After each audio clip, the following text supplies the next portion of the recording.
அஸ்ஸலாமு அலைக்கும். இன்னைக்கு நம்ம ஹாசரா கிரியேஷன்ல பண்ண போறது நாகூரோட ஃபேமஸான பரோட்டா உருண்டை காண்டா.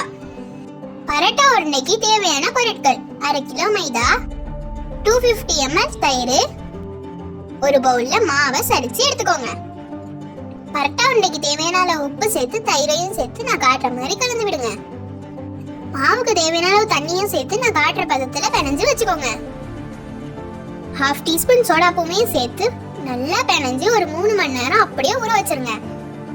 1 மணி நேரம் ஊற விடுறதா இருந்தா தயிரை 2 மடங்கு ஊத்திக்கோங்க. ஒரு கடாயில பொரிக்க தேவையான அளவு எண்ணெய் சேர்த்து எண்ணெய் சூடானத்தோட 1 டேபிள் ஸ்பூன் எண்ணெயை மாவுல சேர்த்து நல்லா கலந்து விட்டுக்கோங்க.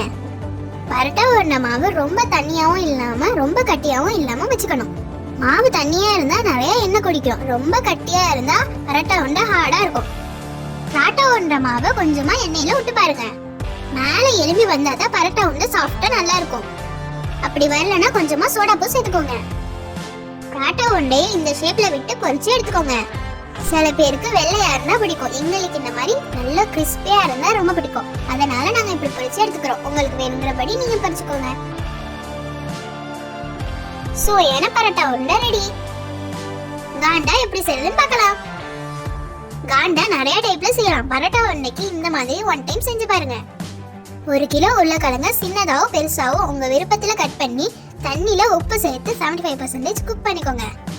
உருளைக்கிழங்கு இந்த அளவு மெந்து வந்ததோட வடிகட்டி தோல் உரிச்சு எடுத்து வச்சுக்கோங்க.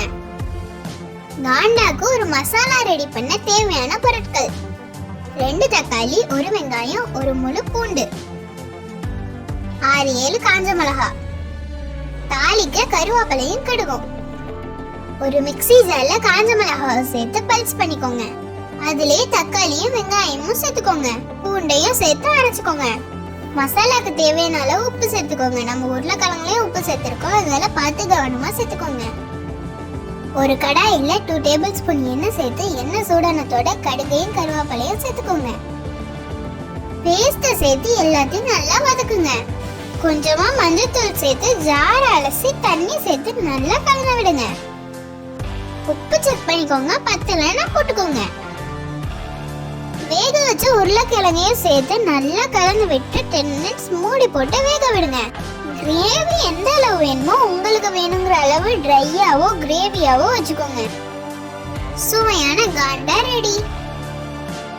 நம்ம செஞ்சு வச்ச பரோட்டா உருண்டையும் காண்டாவையும் சேர்த்து சாப்பிடும்போது அல்டிமேட்டா இருக்கும். நீங்களும் வீட்ல ட்ரை பண்ணி பார்த்துட்டு மறக்காம எப்படி இருந்துச்சுன்னு கமெண்ட் பண்ணுங்க. உங்களுக்கு இந்த வீடியோ பிடிச்சிருந்துச்சுன்னா மறக்காம நம்ம சேனலை லைக் பண்ணுங்க, ஷேர் பண்ணுங்க, சப்ஸ்கிரைப் பண்ணுங்க.